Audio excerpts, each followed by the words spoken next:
Hey, how are you? Making a quick video here on what happens after you reach $1 million in your book of business. There's some good things, there's some bad things, but I'm going to dive into them and hopefully explain some, stuff so that you can avoid mistakes or stuff to look forward to. So let's dive into it.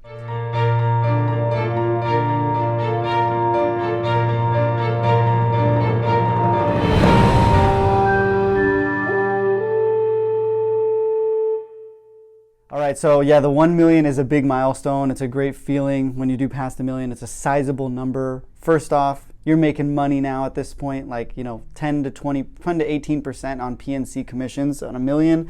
You can equate that, let's just say $150,000 in revenue, which is a great number to have year to year generating from your cash cow business. So I'll dive into it. I think a lot of people have this thought where, more money, more problems. You hear that all the time.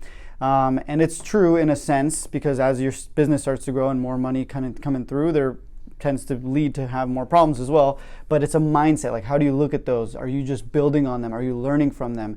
Or are you just getting down on yourself saying like, oh, like, this sucks. Like, this is driving me nuts, blah, blah, blah. Like, learn from these things. It's a mindset. So, I'll dive into it. Some of the negative things you have to look forward to what happens when you get to the million. First off, people will start to come after you. There's claims that are going to be more claims that are going to be made. There's a volume. You won't see as many. You'll see a lot more claims than when you're first starting. You're going to see a couple a week.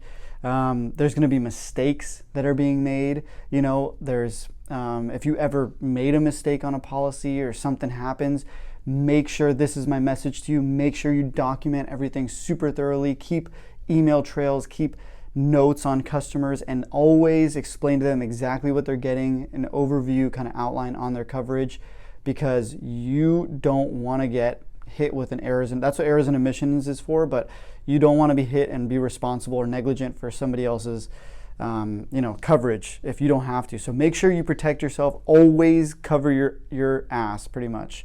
That's what I was trying to say. There's going to be billing issues. People are going to be like, I was on auto pay. What happened? Why did my policy cancel? Mike, I left you 3 notes at your door. I called you 18 times and I texted you 34 times. What happened, Mike? Like, people are going to make stuff up saying that they didn't know, you never told me, stuff like that. It just happens.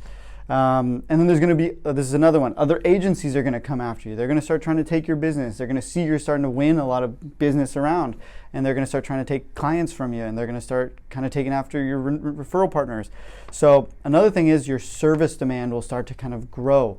You're not just going to have 30 customers, 40, 50 customers. You're going to have hundreds of customers, and you're going to have lots of renewals, and it's just a lot more service demand. So be prepared if you're not delegating service. They say for every 500,000 to $1 million in premium, you should have one full-time service person.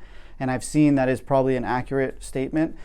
You should have somebody helping you at least from 500 to $1 million. That's for that amount of premium. You should have a full-time service person.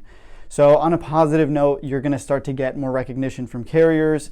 You're going to start to have, look better in their eyes, more trustworthy, more numbers to show them. You're going to have a sense of confidence too. You're going to really start to feel more comfortable, and it's almost like this weight that lifts off your shoulders. You're now established. You got 150 grand coming in year after year, which is awesome.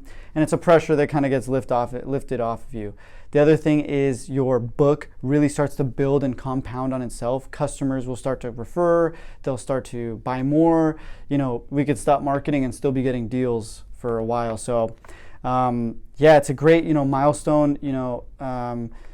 Another thing I want to say, videos out there, be skeptical, guys. Whenever you see somebody saying like, I became a millionaire in 2 years selling insurance, like, it's not easy to do. It's a very slow, patient game that you have to be in. So be prepared, be skeptical whenever somebody says something like that, because it's not always true. It's a slow business. It's a grind business. This is a self-improvement business. You have to be reading the books. You have to be, going on the runs, meditating, like doing this stuff to put yourself in the right mindset, to be a leader, to keep yourself sharp, closing deals, learning more sales, improving upon yourself, going back to what I said with the mindset. Super important, because that's just how it is. This is a self-improvement business. So I hope that helps.